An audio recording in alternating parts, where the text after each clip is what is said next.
স্বাগত ৭১-এর খেলা যোগে আপনাদের সাথে আছি আমি ফাহিম রহমান। যুক্তরাষ্ট্রে ইনডোর জিম সেশন দিয়ে নিজেদের বিশ্বকাপ প্রস্তুতি শুরু করেছে বাংলাদেশ দল। হিউস্টনের আবহাওয়া গেল কদিন ধরে বেশ খারাপ। যুক্তরাষ্ট্রের বিপক্ষে ৩ ম্যাচ টি-20 সিরিজের ভেন্যু প্রেইরি ভিউর বেশিরভাগ স্থাপনা ওলটপালট। তবে সূর্যের হাসির নিচেই রানিং সেশন সারতে পেরেছে নাজমুল শান্তর দল। খালিদ জামিলের রিপোর্টে বিস্তারিত। একসময় ফিটনেস নিয়ে শুনতে হয়েছে কত কথা, বয়সের ভারে আর চলে না মাহমুদুল্লাহ রিয়াদ, এমন কথাও বলতে ছাড়েননি অনেকেই। সেই মানুষটাই এখন হয়েছেন রীতিমতো ফিটনেসের বেঞ্চমার্ক। অনেক ইয়াং ব্লাডকেও দিব্যি হারিয়ে দিতে পারেন। হিউস্টনের জিমেও লিটনের কাছ থেকে আদায় করে নিলেন হাততালি। পাশেই ক্যাপ্টেন শান্ত যেন তাওহিদ হৃদয়, সাকিব আল হাসান আর শরীফুল ইসলামকে দেখাচ্ছিলেন ওয়েট লিফটিংটা কিভাবে করতে হয়। অলিম্পিকে যেতে চান নাকি ক্যাপ্টেন? নিজের ছেড়ে দেয়া জায়গায় পুরো বাংলাদেশ দলের ভারী উঠেছে শান্তর কাঁধে। সেটা বইবার মতো শক্ত পোক্ত তো কাঁধটা। গভীর দৃষ্টিতে সেটাই হয়তো মাপার চেষ্টা করছিলেন সাকিব। তাসকিনের চলছে রিকভারি।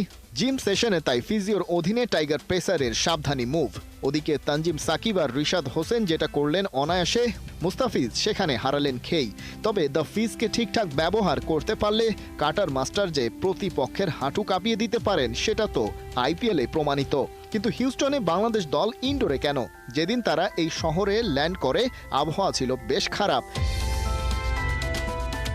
যে মাঠ প্রেইরি ভিউ ক্রিকেট গ্রাউন্ডে বাংলাদেশ যুক্তরাষ্ট্র সিরিজ হওয়ার কথা, সেটার বেশিরভাগ স্থাপনা তীব্র ঝড়ের কবলে হয়েছে লন্ডভন্ড। পূর্বাভাস বলছে আরও কিছুদিন আবহাওয়া হতে পারে খারাপ। তাতে ইউএসের সাথে ৩ ম্যাচের সিরিজটা যেতে পারে ভেস্তে। কিন্তু তাতে তো প্রস্তুতিতে পিছিয়ে যাবে টাইগাররা।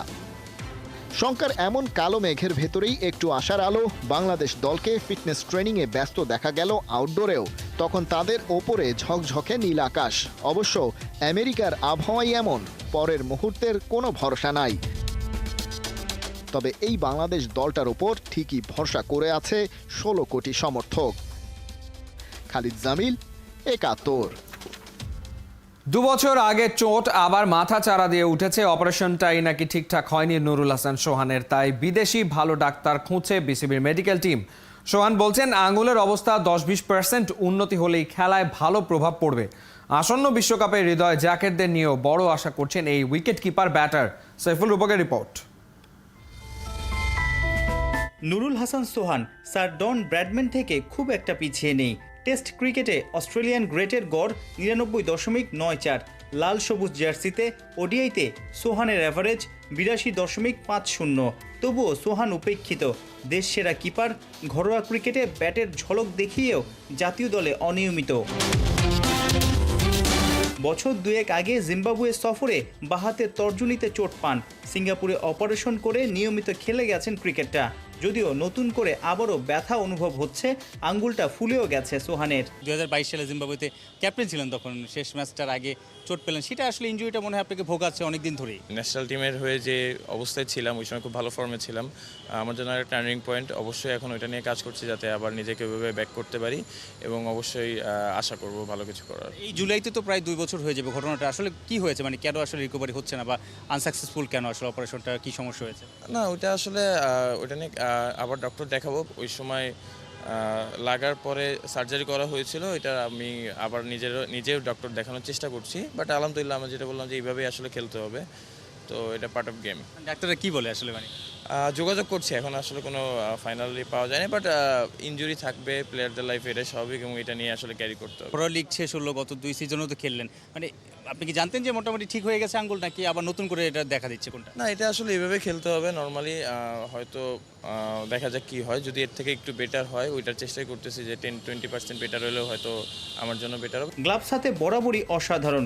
দেশের যে কোনো কিপারের চেয়ে তার মুভমেন্ট হয় দ্রুত। আবার লোয়ার মিডল অর্ডারে পিঞ্চ হিটিংয়ে বেমক্কা পেটানোতেও ওস্তাদ। ২০২২-এ ক্যাপ্টেন্সি পাওয়ার বছরেই দল থেকে ছিটকে যাওয়ার আক্ষেপ আছে সোহানের। 2022-এ টি-20 ওয়ার্ল্ড কাপ যে অস্ট্রেলিয়াতে তখন ভাইস ক্যাপ্টেন ছিলেন, ইভেন ট্রাই নেশনে ওয়ার্ল্ড কাপের আগে ক্যাপ্টেন্সিও করেছেন 2-একটা ম্যাচ। জিম্বাবুয়েতে ক্যাপ্টেন্সি করেছেন 2022-এ টি-20 দলের। কিন্তু এরপর আসলে টি-20 দলের জায়গা হয়নি। কারণটা কি খুঁজে পেয়েছেন? না, কারণ আসলে কোনো সময় খোঁজার চেষ্টাও করি না। সবসময় নিজের সাথে নিজের চ্যালেঞ্জ থাকে। অবশ্যই চেষ্টা থাকবে নিজে ভালো খেলার, এবং ন্যাশনাল টিমের যতটুকু ম্যাচ খেলেছি সবসময় নিজের সেরাটা দেওয়ার চেষ্টা করেছি। ওডিআই রেকর্ড ভালো আলহামদুলিল্লাহ। টি-20ও হয়তো ইন্ডিয়ার সাথে লাস্ট ওয়ার্ল্ড কাপ যখন খেলেছি ওইটার আমার সেকেন্ড লাস্ট ম্যাচ ছিল, তো ওই ম্যাচটা হয়তো লাস্ট ওভারে 19 রান লাগতো, 15 বা 16 রান করতে পেরেছিলাম, একটা 4 বা 6 দরকার ছিল। যদি ওইটাও হয়ে যেত হয়তো অন্যরকম সিনারিও হতো, ওয়ার্ল্ড কাপে ইন্ডিয়ার সাথে জেতার একটা সুযোগ ছিল, লাস্ট ওভারে 19 রান দরকার ছিল। ওয়ানডে বা টি-20তে ফিনিশিং রোলে ভালো করেছেন, আপনার ট্র্যাক রেকর্ড, স্ট্রাইক রেট সব কিছু তাই বলে। ন্যাশনাল টিমে এখন যারা আছে তাদের খেলা কেমন লাগে, লাইক তাহিদ হৃদয়, জাকির আলী, তাদের সম্পর্কে কী বলবেন? না, অবশ্যই তারা ভালো খেলতেছে এবং আমার কাছে মনে হয় যে ওয়ার্ল্ড কাপ ভালো একটা সুযোগ আছে, যেহেতু আমাদের শ্রীলঙ্কার সাথে ম্যাচ আছে, নেপালের সাথে ম্যাচ আছে। অবশ্যই আমার কাছে মনে হয় শ্রীলঙ্কার সাথে আমরা জিতবো এবং সেকেন্ড রাউন্ডে যেতে পারবো। সাইফুল রূপক, 71। তথাকথিত মোটিভেশনাল স্পিকারের সাথে বাস্তব মোটিভেশন আইকনদের এই ফাড়া, ওরা যা বলে করে ঠিক তাই। কোহলি পুরনো সময়ে যা যা বলেছেন সেটা কতটা খাঁটি, অনুপ্রেরণার জোয়ার আরও বাড়াতেই যেন করে দেখালেন। সিনেমার রিলিজ দিলেন হলুদ ক্রিকেট সিনেপ্লেক্সে। মাত্র 1% চান্স দেওয়ার পর কি করে সেটাকে 100% ফিরে আসার উপাখ্যানে বদলে দিতে হয়, সেটা শেখার জন্য আগামীতে শত সহস্রবার ফিরে আসতে হবে এই ম্যাচে, এই মুহূর্তগুলোতে। বিস্তারিত মাহদি হাসানের রিপোর্টে। সবাই বলছে 99% নিশ্চিত যে আপনাকে দিয়ে কিছু হবে না, তবে কখনো কখনো ওরা যে সামান্য 1% চান্স রেখে দিল সেটাই অনেক। নির্ভর করবে কিভাবে আপনি সেই সুযোগটাকে দেখছেন, নিজের ভেতরে যা অবশিষ্ট আছে তার সবটা নিংড়ে দিচ্ছেন কিনা। আর সেটা করতে পারলে 1% বদলে যাবে 10%-এ, 10% সম্ভাবনা হয়তো ঠেকবে 30%-এ। এরপর সেখান থেকে হতে পারে যে কোনো কিছুই। কে জানে, 1% চান্স নিয়ে আপনি ঘটিয়ে ফেলতে পারেন মিরাকেল। এতক্ষণ যা যা বলা হলো সেটা ছবির সাথে মিলিয়ে আর 8-10টা স্ক্রিপ্টের মতো বানানো শব্দের খেলা নয়। প্রত্যেকটা কথা বলেছেন স্বয়ং বিরাট কোহলি। কয়েক মাস আগের একটা মোটিভেশনাল স্পিচে তথাকথিত মোটিভেশনাল স্পিকারের সাথে বাস্তব মোটিভেশন আইকনদের এই ফারাক, ওরা যা বলে করে ঠিক তাই। কোহলি পুরনো সময়ে যা যা বলেছেন সেটা কতটা খাঁটি, অনুপ্রেরণার জোয়ার আরও বাড়াতেই যেন করে দেখানোর সিনেমাটার রিলিজ দিলেন হলুদ ক্রিকেট সিনেপ্লেক্সে। প্লে অফ নিশ্চিত করতে চেন্নাইয়ের বিপক্ষে শেষ ওভারে 16 রান ডিফেন্ড করতে হতো আরসিবিকে। বল হাতে যশ দয়াল, ক্রিজে মহেন্দ্র সিং ধোনি, রবীন্দ্র জাদেজাও। প্রথম বলে 6 মারেন ধোনি। চেন্নাই সুপার কিংস যেন ধরেই নিয়েছিল রিঙ্কু সিংয়ের মতোই ধোনিও নায়কের মতোই ফিনিশ করবেন। বিশ্বের অন্যতম সেরা ফিনিশারকে পরের বলেই ফেরান যশ। তখনও দায়িত্ব ফুরোয়নি। 4 বলে 11 রান এমন কোনো বড় টার্গেট নয়, তা হতে দেননি যশ দয়াল। বিরাটের আরসিবি বিরাট অবাক করে জিতল ম্যাচে রান রেটের নিরিখেও। 8 ম্যাচে মোটে 2 পয়েন্ট। নিশ্চিতভাবে বাদ হয়ে যাওয়া টিমটা শেষ 6 ম্যাচের সবকটা টানা জিতে প্লে অফে। আইপিএল ইতিহাসে এটাই সম্ভবত সেরা কামব্যাক। মাত্র 1% চান্স দেবার পর কি করে সেটাকে 100% ফিরে আসার উপাখ্যানে বদলে দিতে হয়, সেটা শেখার জন্য আগামীতে শত সহস্রবার ফিরে আসতে হবে এই ম্যাচে, এই মুহূর্তগুলোতে। মাহদি হাসান, 71।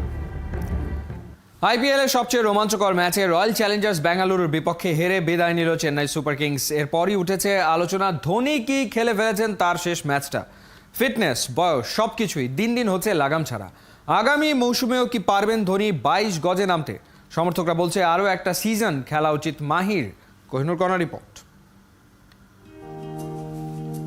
কারো হেরে যাওয়ার ভয়, আর কাউকে হারিয়ে ফেলার ভয়। চিন্নাস্বামী স্টেডিয়াম থেকে টিভি পর্দা, এ এক অদ্ভুত অনুভূতি। ভক্তদের এমনই দ্বিধায় দাঁড় করিয়ে দিয়েছিল মাহিরাজ। বিরাটদের জন্য ম্যাচটা ছিল মাস্ট উইন, আর হারলেও প্লে অফে যাওয়ার সুযোগ, এমন সমীকরণেই মাঠে নেমেছিল চেন্নাই সুপার কিংস। শেষ 12 বলে 34 রান তুলতে পারলেই শেষ 4-এ ধোনির দল। লাস্ট ওভার ক্রিজে মহেন্দ্র সিং ধোনি, রবীন্দ্র জাদেজা, বল হাতে ইয়াশ দয়াল। এ আর এমন কি, অন্তত প্রথম বলে ধোনির 110 মিটারের ছক্কা দেখে এমনটাই ভেবেছিল সমর্থকরা। তবে আজকের গল্পের স্ক্রিপ্টে হিরোর রোলটা ধোনি নয়, দেওয়া হয়েছিল দয়ালকে। সেই দয়াল যাকে কিনা আজও তাড়িয়ে বেড়ায় রিঙ্কু সিং এর সেই 5 ছক্কা। দয়াল নিয়ে নিলেন ভার, নিজেকে আর দলকে সাপমুক্ত করার। ধোনিকে ফিরিয়ে করলেন ঐতিহাসিক